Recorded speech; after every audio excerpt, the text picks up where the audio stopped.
мазмұнды психологиялық мақалдамасы. Бұл жерде балалар түрлі сіздерге смайликтерді келтіріп қойдым. Соларды аласыздар да соның бейнесін келтіресіздер. Мимикамен келтіресіздер, актерлік мастерствоның ол өздеріңізде.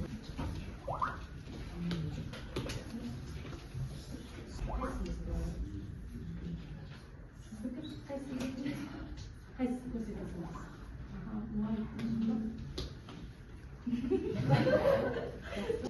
Сондықтан да әр тапсырмада балалар балдық жүйемен көрсетіледі. Сол алған балдықты жылжытып отырамыз. Түсінікті ғой, балалар? Енді балалар бірінші тапсырмасынан бастайық. Апайып мырза мен ақынның өмір мен шығармашылығын өткенде өлеңдегі басты тұлға кім? Ол ақын өмірі себебі ақын өзінің туған өтініштерді махаббатын сол өлеңге жазып береді. Бір балды жылжытып отырасыз, жақсы жанай. Ал кім келеді? Есұлтан, келе ғой. Ақынның жеке жинақтары мен кітаптарын атаңызшы. Жеке жинақтары мен кітаптарының ішінде жаңағы «Дала сенің ұлыңмын» тұңғыш кітап, «Ақ қайрат» және де «Саяхат» тағы да басқа өлең жинақтары өте көп. Жақсы, жарайды. Мақпал, келе ғой. Қай оқу орнын бітірген? Қазақ ұлттық университетінде бізде журналистика факультетінің журналистика мамандығын тәмамдадым. Бұдан жарасқан әбдіраш «Дала сенің ұлыңмын» өлеңін өтеміз бүгін.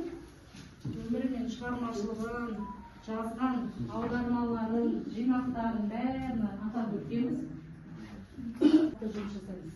Жалпы оқу мақсаты шығармадағы авторлық идеяның өмір шындығымен байланысын анықтау, шығарма идеясы мен көркемдегіш құралдардың байланысын талдау. Ал сабағымызда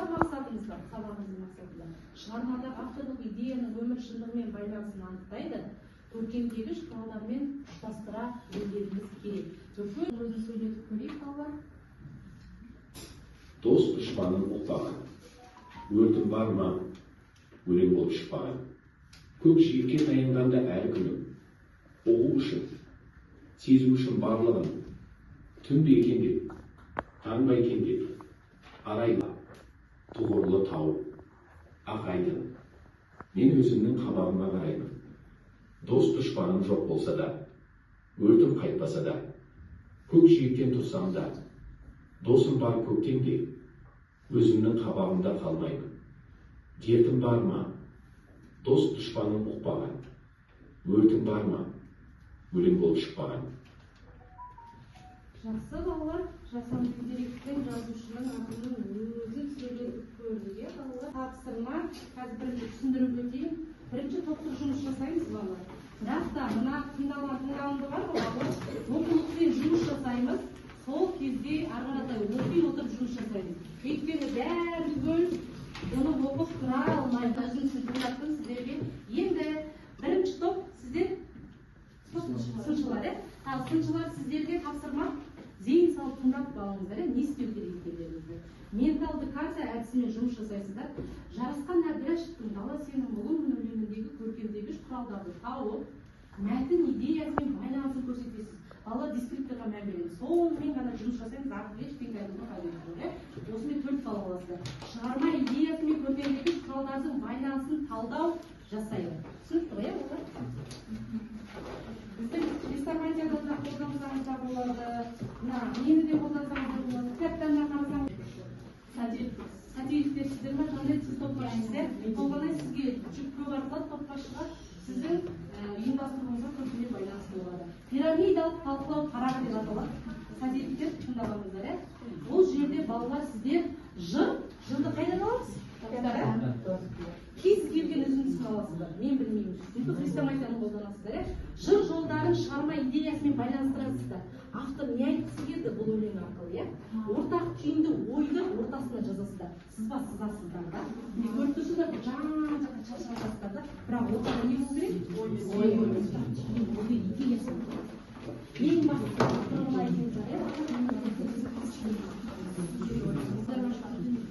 аудармашылар, идеялар сандығы деп аталады.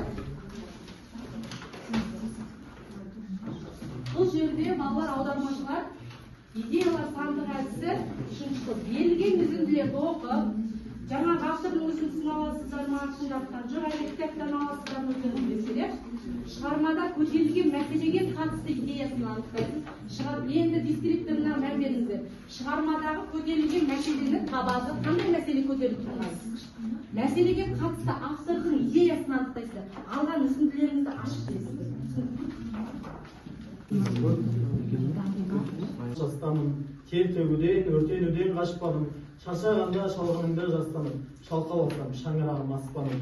Анау алыс, ең алғашқы бұл өртенуден қашпадым деген сөзді алсақ болады. Яғни бұл жерде ең алдымен өртенуден қашпадым деген өзінің ерекшелігі бойынша қиналудан қашпадым. Яғни халқым үшін қиналудан қашпаймын деген сөз алсақ болады.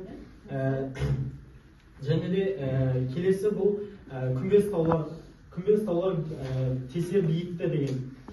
Бұл өлеңде күмбез таулар, яғни даланың кеңдігін, таудың биіктігі соншалықты оның адамға шабыт беретінін және уақыттың аралығын өз ерекшелігімен бейнелейді.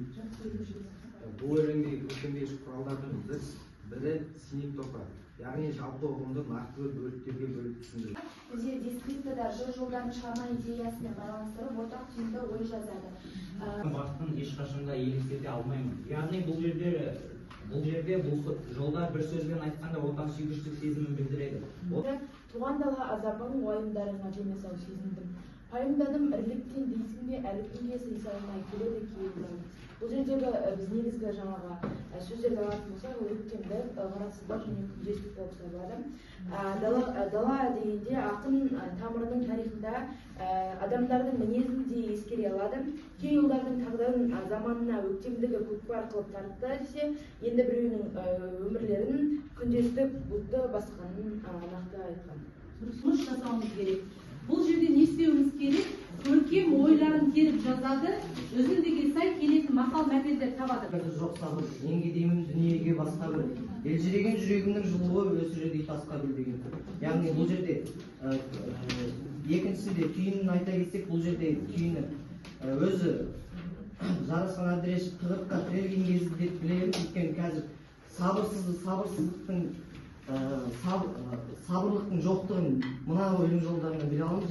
Яғни менде қазір жоқ сабыр деп тұр, енге дейін дүниеге басқа маған қазір немқұрайлы бәрібір қалай қарасында немқұрайлы қарай беремін деп. Яғни өзінің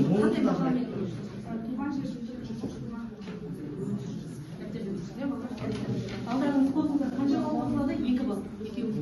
Оған онықты енді жеке жұмыс балалар бұл саралау тапсырмасы тірек сөздерді қолданып кейсіз бір шумақ шығарып жіберіңіздер, болмаса хат жазып жіберіңіздер. Бірақ минут берем балалар.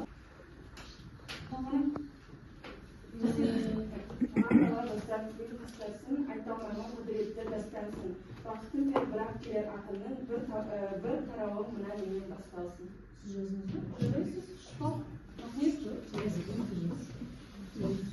Далаға құштарлық бар күтпейім, жетегінде арманым жүріп келем, байтақ далам барымда, нарымда сен керегімде алам деген келем. Енді бағалауды айтып жіберіңіз, қанша бал алдыңыз? 8. Жұтылыңыз қанша бал деп қой? 10, 4, жақсы. Өлімнің ішінде 8 бал. 7 бал ма? Димаш, жақсы жарайсыз. 8, жақсы, өте жақсы. 8, өте жақсы. 10, Ақниет 9. Сізде 8. Ақниет, Ерсұлтан, Жаннел, және де Қолғанай 10 бал келсе өте жақсы жарайды. Енді үй тапсырмасын жазып алыңыздар ғой, балалар. Енді маған кері байланыс береміз. Керуенге сабақты бүгін түсіндік па, түсінбедік па? Жоқ, әлі де түсінеріміз бар ма? Стикерлеріңізді беріп жіберіңіздер. Егер де сұрақ болса, түсіндім, түсінбедім, тағы тек қана ілесіздер болады. Балалар, жақсы, олай болса сабағымызды қорытындылап аяқтайық. Дар арманым еңсесі биік өлең. Сапар шегер ұрпаққа сыйыменен. Мен өлмеймін. Өлсем де саған деген махаббаттан осынау күйіп өлеңдеп жырлаған ақын сезімін жеткізген туған даламызға деген парызымызды өтеу басты міндетіміз. Әр оқушы, міндетіміз де бұғынуымыз керек. Сол себепті кешегі қайсар жауынгер мінезімізді, болмысымызды жоғалтпауымыз керек екен балалар. Сабақ түсінікті ме? Қосымша сұрақтарыңыз бар ма?